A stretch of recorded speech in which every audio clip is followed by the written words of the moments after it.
J'avais titré la conférence Le procès du cygne. Alors, je vous expliquerai pourquoi le procès, parce que je pense que spontanément, quand on lit un tel mot, on s'interroge, on se dit, tiens, Madame Charbonnier, la directrice du cygne, va essayer encore d'argumenter et de défendre le projet du cygne.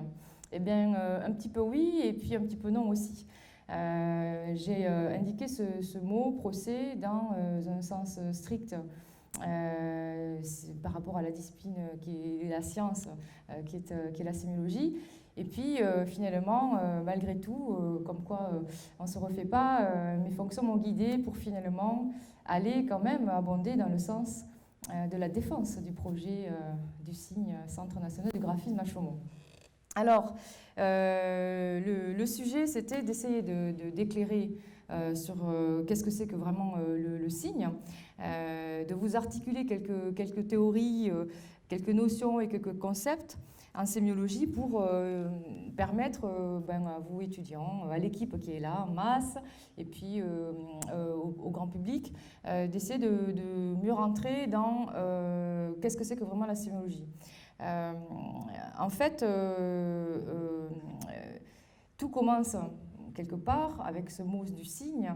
Un certain jour de juillet, c'était le 6 juillet, il y avait Lucille Bataille, Malte Martin, Pierre Dichuilot, autour de Vincent Poroté et avec une partie de l'équipe. Et puis donc il y avait cette fameuse réunion pour commencer à réfléchir, à échanger sur le nom à donner à cet équipement culturel. Alors ce fut le cygne. Voilà, le cygne. Alors en fait, qu'est-ce qu'ils nous ont dit les graphistes pendant cette réunion ? Faut partir de là quand même. Je relis, j'ai entendu que le cygne est un préalable au graphisme, qu'il y a comme une évidence, c'est Lucie Bataille qui disait ça en désignant l'équipement avec ce mot-là. Malte Martin a ajouté toutes les compréhensions de la discipline, dont le graphisme, sont fédérées dans ce terme. Et puis, M. Dichuilot a ajouté, oui, mais donc, ce qui est intéressant, c'est que ce terme n'exclut pas ou n'exclut aucune dimension de la discipline, il est inclusif. Donc, moi, j'étais présente à cette réunion et j'avais donc une oreille plutôt institutionnelle en tant que directrice générale. Mais mon autre oreille, la gauche, m'a convoquée à mes années à étudier la sémiologie quand j'étais étudiante. Et je m'étais fait le constat à l'époque que peut-être cette forme d'unanimité, puisque finalement l'ensemble des graphistes réunis ce jour-là ont tous désigné l'équipement par le même mot, que cette forme d'unanimité autour de ce mot fondait donc l'institution culturelle, c'était un démarrage institutionnel, et ceci dans une approche relativement proche de la façon dont Durkheim, un grand sociologue, dit le père de la sociologie, a travaillé au début du XXe siècle. Alors, le cygne, finalement, s'entendait, en écoutant les graphistes, comme l'une des réalités collectives, parce que vécue par des graphistes tels qu'ils nous l'ont expliqué, matérialisés par leur pratique, puisqu'ils invoquaient la pratique du graphisme, et puis donc entendu de façon consensuelle, parce que finalement, autour de ce mot, le cygne, il y avait un véritable consensus ce jour de juillet. Alors, finalement, d'un point de vue institutionnel, je me suis dit, tiens, c'est formidable, il y a une forme de consensus, on donne réalité à quelque chose, à un équipement culturel, on met en œuvre finalement un processus qui peut être qualifié théoriquement, c'est en fait le processus de représentation constituante. Autrement dit, il s'agissait bien de constituer un début de représentation. Alors, voilà. Le graphisme et la pratique des signes, ça c'est Mister Perrotet qui me le dit souvent. Et ce jour-là, je me suis dit finalement, est-ce qu'il ne serait pas possible d'affirmer que le graphiste est le passeur des symboles, entre guillemets, un mot très important, vous allez le voir, parce que les créations du graphiste sont des créations éminemment et dans un premier temps individuelles, qui surgissent dans leur cerveau, et qui finalement, ces créations sont mises dans l'espace social, tel qu'on peut le voir là, par exemple, en farfouillant le site web du CIG, ex-CIG, j'ai retrouvé des interventions graphiques de Fanette Mélier, qui essayaient justement de compenser le fait qu'il y avait des travaux juste derrière et qu'il s'agissait des travaux baptisés le château de Cartes, puisque tel était le titre initial choisi par Alain Moati, l'architecte. Donc finalement, la mise de la création du graphiste dans l'espace social est un élément éminemment important. Là, c'est un coup de cœur perso pour ce qu'avait fait Karel Martens en 2010. Alors, l'aspect symbolique, justement, ça, c'est un point d'entrée très important pour essayer de comprendre la sémiologie et surtout le travail de Durkheim sur lequel, dans un premier temps, je vais m'attacher. Donc, le symbole, c'est finalement quoi? Alors, le symbole, c'est ce qui fait franchir l'expérience psychologique et qui fait franchir cette expérience psychologique vers une autre dimension qu'on qualifie de seuil de collectif, puisqu'il y a justement cette fameuse mise en partage dans l'espace public. Alors, je prends un exemple ici, une cible, et puis finalement, quelque part, ça a pu inspirer la création de l'affiche 2003 du festival. Alors, parenthèse, mon corpus est extrait de l'histoire du festival. Je ne suis pas allée très loin pour chercher mes images. C'était plus simple. Alors, donc, selon Durkheim toujours, sans symbole finalement, c'est bien compliqué d'arriver et de parvenir à une sorte de représentation collective. Et un symbole, finalement, c'est en soi une sorte de procédé qui permettrait à un graphiste de ne pas se séparer des autres, de ne pas se fermer, de ne pas fermer sa conscience individuelle à celle des autres et de participer à la constitution du social. Alors, qu'est-ce qui peut incarner très très bien cette mise en partage sociale, etc. C'est par exemple le premier prix. Nous travaillons ensemble en 95 au festival. Parce qu'en fait, qu'est-ce qu'on peut se demander, c'est que c'est assez difficile de préjuger de ce qui fait une bonne affiche ou d'une mauvaise affiche. Là, il y a typiquement une affiche qui a eu un premier prix, hein, donc a priori... et donc j'ajoute une parenthèse que j'ai oubliée en propos liminaire, qui est très très importante, c'est que l'objet de la sémiologie, c'est pas du tout de porter une analyse à l'image. Hein. On n'est pas on est dans l'étude de ce qui fait du sens dans l'image, hein, et pas directement dans l'interprétation de l'image. Alors donc, Durkheim en 1912 expliquait qu'il faut intégrer une conscience collective, intégrer une expérience commune afin de constituer une sorte de réalité sociale. Voilà. Donc, en ce sens, c'est là où j'allais en venir, c'est qu'on peut se demander si le processus de création graphique n'intègre pas deux conditions qui correspondent à deux formes de signes. Et là, on arrive, malheureusement, il faut y passer, à un petit moment théorique, l'heure est arrivée d'un petit moment théorique. Alors, je vais essayer de vous faire ça un peu cool, et pas rentrer dans des choses trop compliquées. En fait, il vient se glisser l'indice entre le psychisme individuel, ressenti chez tous les individus, et puis une forme de vie sociale symbolique ou de mise en symbolisation de la vie sociale. Donc l'indice, en fait, c'est le premier sens ou le sens premier du signe. C'est ce qui est vraiment relatif à l'individu, à ce qui est individuel. C'est la première forme d'expression aussi. On le qualifie souvent de quelque chose de corporel parce qu'on peut facilement le comprendre, le matérialiser, voir à peu près qu'est-ce que c'est. Voilà. Donc c'est un premier enseignement du signe, l'indice, c'est ça. Donc un exemple, vous avez quelque chose là qui est là et qui est une forme déjà d'expression, et cette forme d'expression-là s'appelle, selon Peirce, l'indice. Alors, pour faire sens, il faut évidemment l'intervention d'une autre figure du signe. Cette autre figure-là, toujours au sens de Peirce, c'est la fameuse symbolisation dont je vous parlais dans les propos liminaires. Alors, malheureusement, j'ai choisi un PowerPoint sur fond noir, donc bon, c'est pas très heureux parce que le cadre n'est plus très présent, mais en tout cas, la symbolisation, c'est un exemple ici avec cette affiche-là. Ça permet de constituer un sentiment authentiquement social, finalement, parce qu'on y ajoute des choses symboliques qui, adjoints avec les indices, les expressions premières, forment et contribuent à faire justement du sens. Là, on est sur une affiche de Günther Rambo, premier prix également en 1990.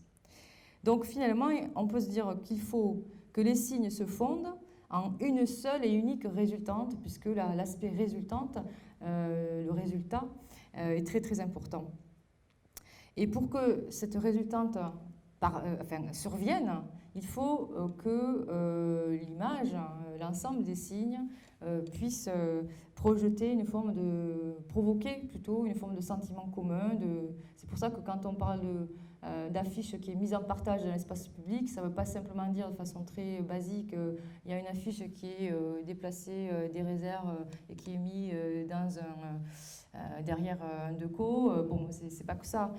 C'est cet aspect justement de mise en partage et le fait que justement la résultante et la finalité ultime de l'acte de créer et de l'action du graphiste, c'est celle-ci.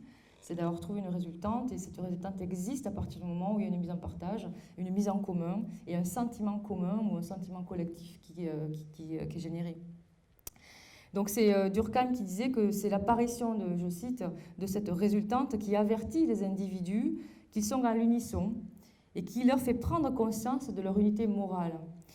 Ici, la blessure de la main paraît évidente, ainsi que la tache de sang. Donc, quelque part, c'est en poussant presque le même cri, en prononçant une même parole, en ayant une même réaction, en exécutant un même geste d'étonnement, ou voilà, concernant un même objet qui est présenté là, par exemple, dans un espace d'exposition, qu'il y a cette résultante qui apparaît et que finalement, comme ici, la douleur qui s'exprime et qu'il y a une forme, enfin, c'est le continent africain qui saigne quelque part, voilà, on est dans ce que l'on peut appeler une symbolisation adjointe d'une expression dont la résultante est voilà, quelque chose qui a trait à une situation pour le continent africain. Alors, autres images, autre dimension, c'est effectivement le fait que ce qui est très important finalement, c'est il y a une forme de mécanique de dépassement entre justement ce qui est généré dans la tête du graphiste jusqu'à cette mise en partage et cette mise en symbole qui est en commun. Et là, c'était juste un exemple de deux affiches.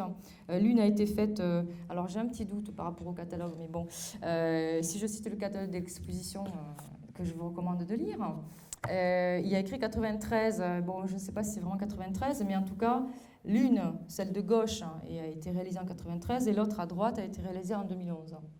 Alors, pourquoi j'ai pris ces deux affiches-là ? Pas pour vous dire qu'est-ce que ça veut dire, qu'est-ce que ça veut signifier, mais ce qui est intéressant de voir là, c'est qu'en fait, c'est un exemple où il y a deux expressions qui sont similaires, mais la symbolique peut être relativement commune à ces deux affiches-là. Donc, quand on va plus loin, on peut se dire aussi que c'est un petit peu le mode de la constitution d'une société. Voilà, il faut qu'il y ait un mouvement de foule, il faut qu'il y ait des réactions d'une masse d'individus ou d'un groupe d'individus, en tout cas de plus qu'un individu, autour d'une chose commune, grâce à laquelle finalement cette société devient elle-même une chose. Là, c'est le cas de Béziers en octobre 2016, c'était il y a un mois. Qu'est-ce qu'on comprend de là? C'est que là, il y a donc deux choses. On retrouve donc des indices et une part symbolique. Et cet exemple nous permet de constater justement qu'est-ce qui fait la différence entre un simple acte de communication et puis qu'est-ce qui fait communion quelque part. Le fait qu'il y ait cette dynamique collective. Ici, en fait, avec l'affiche voulue à la ville de Béziers, finalement, d'un point de vue sémiologique, qu'on soit d'accord ou en désaccord avec ce qui est indiqué en termes de message, finalement, peu importe. Ce qu'on relève en sémiologie, c'est cette recherche de communion. Et on peut se demander, finalement, si c'est pas ça, c'est pas là où commence la forme de propagande. Voilà. C'est quand, finalement, il y a une communion que l'on cherche à imposer. Alors, toujours en théorie, il serait possible d'émettre une hypothèse que les graphistes sont peut-être ceux qui cherchent cette forme de communion et qu'ils ne vont pas vers un simple effort de communication, ils vont plus loin. Et quand il n'y a pas communion, justement, c'est que la communication n'est pas forcément dans la complétude des choses, il manque de quelque chose, pour qu'il y ait justement cette part de symbolique qui contribue à révéler le sens. Alors finalement, par exemple, je vous donne voilà, le logo de la région du Grand Est. Et c'est un bel exemple, voilà, c'est dit, d'un logo qui communique, mais qui ne fait pas communion, quelque part. Par hypothèse, le symbole fondé par le graphiste contribue à faire être la société. Et là, avec ce logo, je me demande si ce logo contribue à faire naître quelque chose de collectif dans la région Grand Est. Et donc, par conséquent, sans le graphiste, la société n'est pas, elle n'existe pas, elle ne dit rien.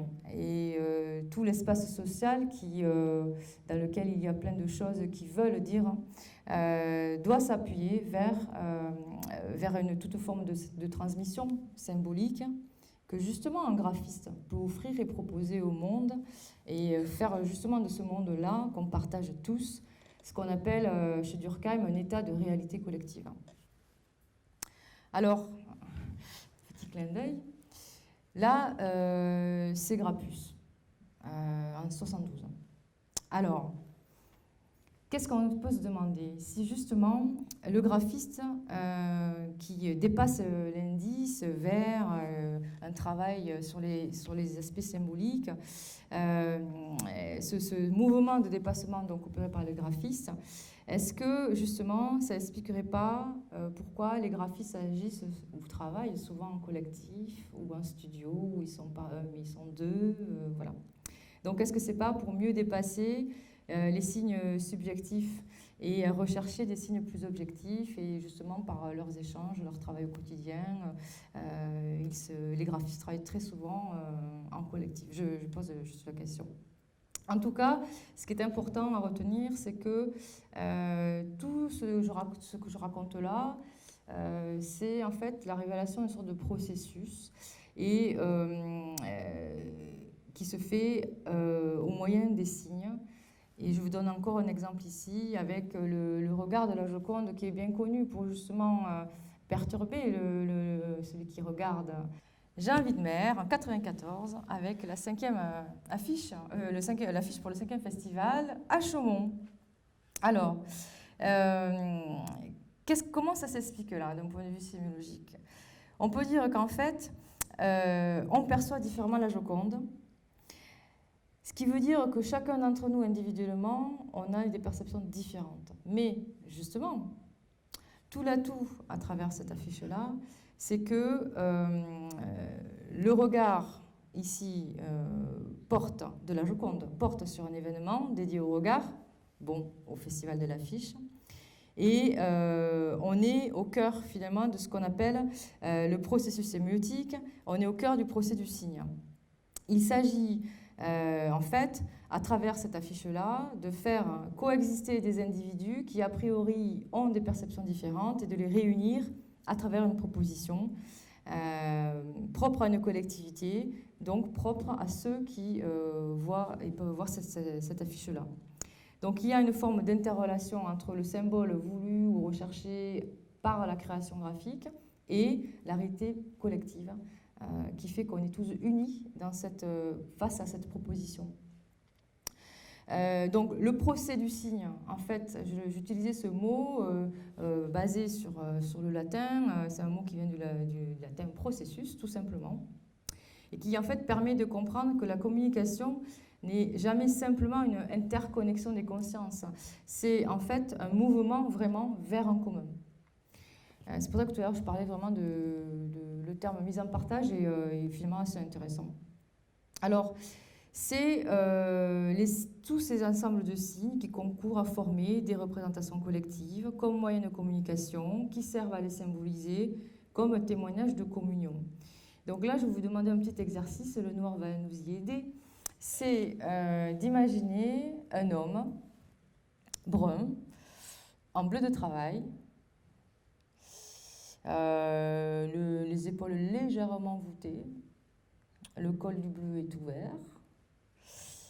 Et imaginez cet homme cadré en portrait, c'est-à-dire ici, jusque-là, voilà à peu près. Type photo d'identité. Voilà, donc vous avez une imagination débordante dans votre tête. Et puis moi, je vous propose quelque chose, je vous propose une affiche. Donc certains d'entre vous vont la connaître, elle date de 81, affiche pour la CGT du livre, par Grappus.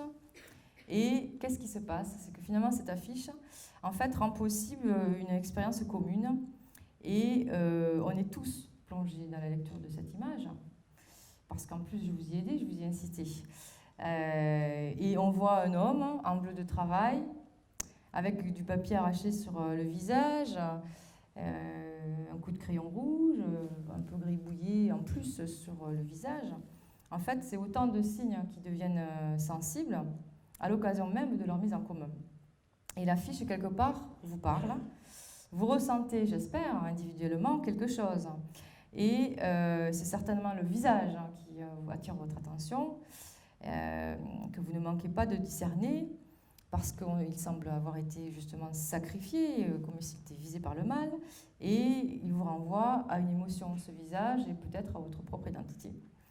Donc ça veut dire que le signe est une condition pour que quelque chose de l'ordre de la représentation collective puisse s'opérer et soit possible. Et le signe est à la fois ce qui rend possible une expérience commune et ce en quoi s'exprime aussi cette expérience commune. Donc le signe, c'est à la fois ce qui unit vos consciences individuelles, vous séparez chacun dans votre siège, et puis ce qui sépare cette union aussi des consciences individuelles elles-mêmes, c'est par exemple grâce à vos regards sur cette image, le signe est ce qui vous met en communion et vous détache presque de vous-même parce que vous êtes un instant en train de regarder cette image. Donc le signe a deux fonctions différentes et c'est la complicité de ces deux fonctions qui font que justement le signe est éminemment de nature sociale et permet d'être social et voilà, c'est un vrai rôle social.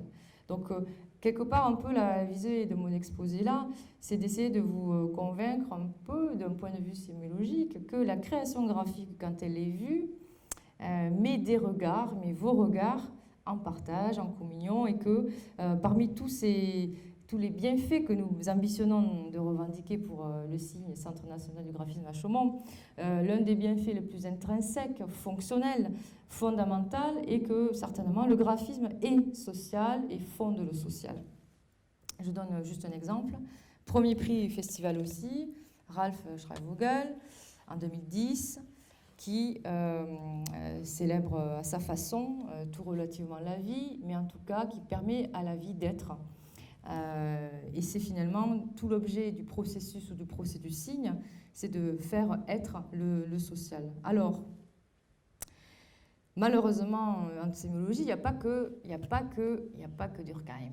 Il y a aussi, par exemple, Saussure ou Barthes qui ont aussi beaucoup travaillé sur les signes. Saussure eux-même, dans son fameux cours de linguistique générale en 1916, disait que la sémiologie étudie la vie des signes au sein de la vie sociale. Alors par contre, à l'inverse, et en réaction peut-être à Durkheim, Saussure, lui, il a tout de suite rejeté la notion de symbole, ce dont je viens de vous parler depuis un petit peu de temps. Et pour lui, Saussure, il a rejeté cette notion de symbole parce que pour lui, c'était déjà biaisé le symbole parce qu'il y a une idée de motivation dans le symbole et que du coup, l'objectivité d'une forme d'analyse était un petit peu corrompue et il a préféré installer la chose bien connue, c'est-à-dire la fameuse relation entre le signifié et le signifiant. Barthes, d'ailleurs, a plutôt fait des travaux, plutôt dans la continuité du travail de Saussure plutôt que de Durkheim, et il a continué presque l'œuvre de Saussure en continuant, je cite, à essayer de déchiffrer les signes du monde. Je cite Barthes. Donc, dans cette conception, on va dire, saussurienne ou barthésienne, la sémiologie apparaît comme une science qui vise à comprendre la manière dont s'élabore la signification. Alors, la sémiologie, c'est une discipline qui vise à théoriser, à tenir une sorte de discours argumenté sur les signes avant d'en arriver à une forme d'interprétation. C'est une sorte de décortiquage de l'image qui, de façon très méthodique, très normée, permet d'extraire les composantes et mises les unes avec les autres. On commence à peine à pouvoir en tirer un sens ou une signification. Alors, dans cette perspective, l'homme, et c'est ça qui est important, c'est pour ça que je fais un petit peu l'inverse, j'aurais peut-être dû commencer par Saussure, mais bon, je commence par Durkheim, mais en fait, ce que je trouve de plus intéressant, et c'est pour ça que j'en parle plutôt dans un deuxième temps, mais ce qui est très intéressant, c'est que finalement, dans le travail de Barthes, notamment, la présence de l'homme dans son environnement social est beaucoup plus présente dans l'analyse, et c'est pour moi quelque chose de beaucoup plus intéressant par rapport à la société dans laquelle on est aujourd'hui. Donc Barthes, lui, a travaillé plus que Saussure sur justement l'homme dans son environnement social, et il est connu pour avoir travaillé notamment sur le lien entre l'image, par exemple, iconique, une photo, et la langue, et la mise en relation justement entre les icônes et la langue. Donc il a notamment fait surgir que la langue est éminemment dépendante de la sémiologie, et que la langue ne fait sens que quand il y a d'autres signes par ailleurs. Donc là, c'est un exemple de Leonardo Soloni en 1997, à l'occasion du 3e congrès de lutte contre le sida, qui est juste pour illustrer le propos de l'alliance entre la part de la langue et la part de l'iconique. Donc, au fond, la définition la plus générale qu'on peut donner à la sémiologie, c'est,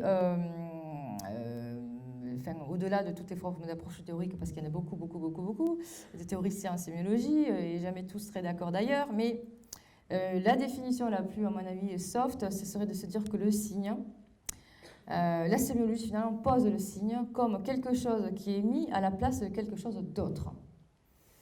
Donc, la particularité essentielle du signe, c'est d'être là, présent, désignant ou signifiant quelque chose d'absent. Ici, c'est le soleil.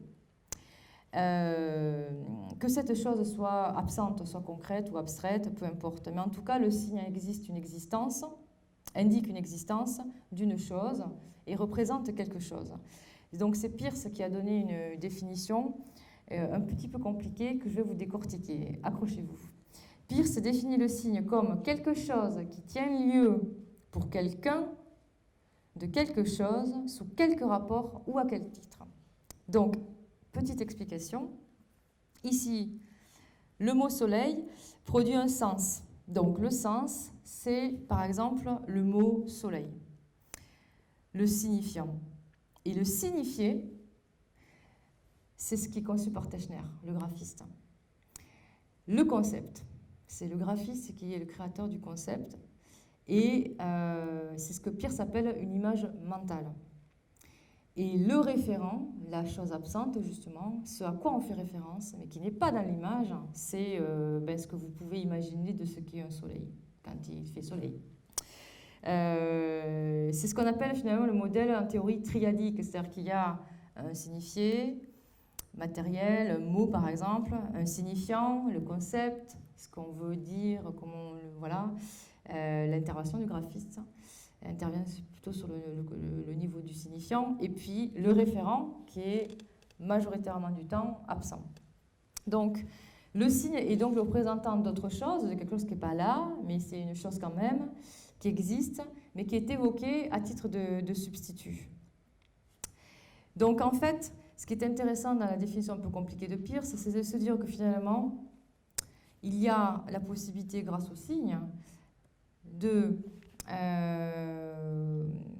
faire évoquer ou de donner du sens à quelque chose qui est perçu, à quelque chose perçu comme par exemple un objet, ou évoquer une image mentale. Donc là, cette affiche, sans arriver à dire qu'est-ce que ça, à essayer d'analyser ce que vous le trouverez dans le catalogue, d'ailleurs très très bien fait, l'intervention, la grâce de la typographie, etc., et le sens donné à l'image, enfin l'interprétation donnée à l'image, etc. En tout cas, ce qui est intéressant, c'est de voir quelle a été la part de conceptualisation de la part de Philippe Appelois qui a conçu cette affiche-là, et finalement, quelle est l'image mentale qui en est projetée. Également, l'affiche permet, là c'est le cas, j'ai repris une image extraite d'une exposition qui avait eu lieu à Chaumont, mais il y a une possibilité de ce qu'on appelle une dynamique interprétative, notamment à l'attention de quelqu'un. Cette période justement constructiviste en Russie et tout ça, cette façon de communiquer plonge vraiment l'image dans cette dynamique interprétative, c'est-à-dire qu'on présuppose des choses par rapport à celui qui regarde l'affiche. Également, alors, ce qui est intéressant, c'est qu'à travers l'affiche, on peut laisser entendre que le sens est relatif à l'interprète. Quelque part, c'est toute l'ingéniosité et l'intelligence aussi du travail graphique. C'est qu'il propose quelque chose, mais c'est tellement fort que finalement, c'est l'interprétant, c'est celui qui regarde l'image, qui va être acteur et qui va, lui, apposer un sens sur l'affiche. Donc il y a quelque chose qui n'est pas absolu dans le travail du graphiste, puisqu'il est mis en partage et qu'il attend qu'il y ait une interprétation qui soit faite de ce qui est proposé au regard. Et ce qui est intéressant aussi, c'est que justement, une telle affiche, par exemple, plonge vraiment celui qui regarde l'affiche dans un contexte. En l'occurrence, là, le contexte, c'est une affiche qui avait été faite pour les Nations Unies sur un propos de programme lié à l'environnement et au développement. Ce qui est intéressant aussi, c'est que le signe ne représente pas toujours la totalité de la chose. Il peut y avoir des choses absentes ou des choses un peu plus abstraites. Il peut y avoir un processus de sélection qui s'opère avec une représentation d'une partie de la chose, mais pas de tout. Et c'est un exemple ici avec cette affiche-là, qui avait été faite donc, alors en 2011, je vais mal prononcer, mais Félix Plafi, pour une plateforme culturelle, je reprends le catalogue. Et également, un autre exemple intéressant, c'est que tout peut devenir faire un signe pour quelqu'un, un mot imprimé par exemple, un travail de typographie, la signification finalement d'une configuration signifiante, l'installation des signes dans une image contenue dans un média qui est l'affiche, etc., dépend éminemment de la culture de l'interprète et plus précisément du contexte d'apparition du signe. Quand je montrais tout à l'heure les affiches constructivistes, elle ne sera évidemment pas lue et regardée de la même façon à l'époque et en Russie par nous aujourd'hui, fin novembre, à Chaumont, dans une salle de cinéma, quoi. Donc l'aspect culturel, l'aspect contextuel autour de la production et de la mise en partage est éminemment importante. Donc terminons un peu sur le signe en précisant que le signe n'est pas un objet. Il est important d'observer que le signe n'est pas toujours forcément une réalité matérielle comme la table peut se toucher et facilement matérialiser en fait. Le signe relève vraiment d'un effort de la part du graphiste de construction mentale. C'est une représentation qui résulte de l'activité psychique à la base du graphiste. Donc là c'est un exemple aussi, Matthias Hoffmann pour un concert. Alors, d'autre part, le signe n'est pas forcément la chose à représenter. Donc ça, on l'a vu un tout petit peu. L'élément d'expression du signe lui-même ne doit pas être conçu comme un phénomène physique, mais comme une représentation mentale. Ça, c'est très important. Je donne un exemple. Si vous voyez, en levant les yeux au ciel, qu'il y a le ciel qui est noir, le ciel est noir, mais de là à ce que vous l'associez à l'idée qu'il va faire orage, eh bien, en fait, vous en prenez conscience de cet orage à partir du moment où il y a des signes qui ont été institués en vous. Donc il y a un lien entre la couleur du ciel et la présupposition qu'il va faire orage qui s'est opéré en vous. Et c'est ça, ce fameux processus de représentation mentale. Pour presque terminer, un petit mot sur l'image. Et après, j'en viendrai à ma conclusion. Le mot image, c'est un mot un petit peu complexe. Il y a plein de manières de dire et de définir qu'est-ce que c'est qu'une image. Il y a plein d'acceptations, quoi. Donc, si on part du latin à nouveau, image, c'est imago en latin, et qui veut dire qui prend la place de. Bon, je reprends. Qui prend la place de. Alors, Claude Cosette, c'est un publicitaire, mais un publicitaire bien, qui a dit, je cite, « Le vocable d'image réfère à une représentation graphique d'un objet ou d'un concept sur un support matériel. D'après les définitions courantes des dictionnaires, une image est une imitation ou une représentation artificielle de la forme extérieure d'un objet ou d'une personne. » En fait, on entend beaucoup dire aujourd'hui qu'on est dans une civilisation de l'image, qu'on est entouré de différents types d'images, et que sans elles, il paraît bien difficile ou compliqué de vivre dans ce monde, et surtout de vivre sans graphisme. Alors, je donne un petit exemple que j'aime bien. Voilà, Chen Tao. Donc, l'une des particularités justement de l'image, c'est premièrement qu'une image a une plastique. Voilà, donc d'ailleurs, le graphisme aujourd'hui est catégorisé dans les arts plastiques. Mais bon, il n'y a pas que ça, justement, dans l'image. Mais partiellement et en partie, l'image a une plastique, par ailleurs. Et cette particularité, c'est un point en commun avec tous les types d'images. L'image animée, l'image fixe. Et la plastique, en fait, ce sont les composantes, hein, les couleurs, ici, le rose, les géométries, les formes, ça fait partie des composantes de ce qui est plastique. Et les couleurs jouent un rôle éminemment important, évidemment, dans la composition et aussi dans le processus de signification des images. Il y a autre chose aussi d'important qui contribue à faire l'image, c'est le cadre. Et aussi ce qui est hors cadre. Le cadre, c'est là pour l'affiche, c'est quelque chose de rectangulaire, à la française, justement avec la hauteur plus importante que la largeur. Bon. Et le cadre est une limite quelque part, arrête l'image. Et finalement, ce qui est intéressant aussi, c'est toute la narration qui existe en dehors de ce qui est projeté dans l'intérieur du cadre et cette narration qui existe en dehors du cadre.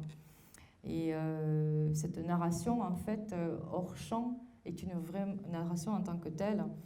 Et en fait, si vous regardez les affiches de l'exposition, je vous invite non seulement à regarder ce qu'il y a à l'intérieur de l'affiche, mais surtout à essayer d'imaginer qu'est-ce qu'il n'y en a pas dans l'affiche.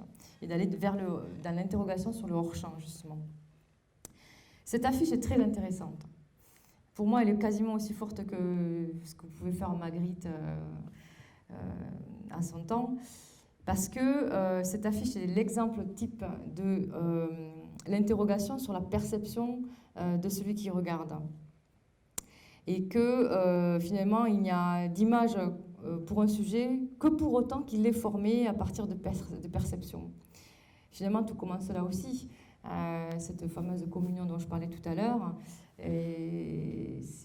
ça commence par une forme de perception. Barthes a énormément travaillé dessus. C'est la fameuse image dénotée, connotée, bon, toute cette théorie-là. En fait, c'est un travail que Barthes a mené à ce sujet par rapport à la perception que chacun peut avoir d'une image. Donc l'image dénotée en deux mots, c'est ce qu'on déduit de la signification plutôt d'ordre général, global, et puis le connoté, c'est quand on rentre vraiment dans les considérations d'interprétation d'ordre symbolique, d'ordre culturel, quand le lecteur ou celui qui regarde commence à faire appel à sa culture, à son vécu, à sa propre expérience pour poser une forme d'interprétation à l'image et donc mettre en œuvre sa propre perception de l'image. Donc l'image trouve son sens, ses valeurs, l'existence de celui qui la regarde. Et ici, par l'activité que nous avons de nous interroger à savoir est-ce que l'œil est ouvert ou est-ce que l'œil est fermé, on contribue donc à la construction même du sens de l'affiche. Conclusion de tout ça. Eh bien, je prends la représentation de M. John Heartfield par Alan Fletcher en 1996. On peut difficilement conclure en ne parlant pas de la culture. Et pour moi, le graphiste, profession que je vois de très loin, je ne suis pas graphiste, pour moi pose le problème de la culture en tant que passeur de symbolique, c'est ce que je disais au début de la conférence. Et la culture ne parvient pas à l'acteur social, à l'individu directement. Elle est construite et médiatisée par des symboles, par exemple, ou par des mythes, et enrichie par l'expérience collective et la perception que chacun a en posant ses regards sur les affiches. Et c'est justement pour cela que le travail et la part d'intervention du graphiste est très intéressante. C'est notamment hyper plus intéressant quand il s'agit notamment par exemple d'affiches politiques, parce que justement l'affiche politique est un bel exemple du fait que grâce à l'intervention du graphiste, on se rend compte de tout ce que la culture fabrique, de tout ce que l'homme fabrique finalement, de tout ce que la culture produit et de tout ce que la culture construit aussi. Et en fait, c'est Barthes qui disait que le sens est toujours un fait de culture, fait F-A-I-T, de culture, car produit lui-même de la culture en fait. Et l'exposition à la collection, qui est présentée au Signe, vous le verrez, ou vous l'avez déjà vu, s'appuie donc sur une sorte de nomenclature thématique ou de parcours thématique qui nous offre à regarder des espaces différents, des temps différents, puisqu'il y a des affiches choisies par Duthie à l'époque, des affiches plus contemporaines. Donc on navigue dans des espaces à travers la projection de l'affiche, et puis on navigue dans le temps aussi, puisqu'il y a des créations qui ont été faites à différentes périodes de l'histoire depuis plus de 20 ans. Et puis le parcours d'expo aussi nous offre à regarder des corps différents, et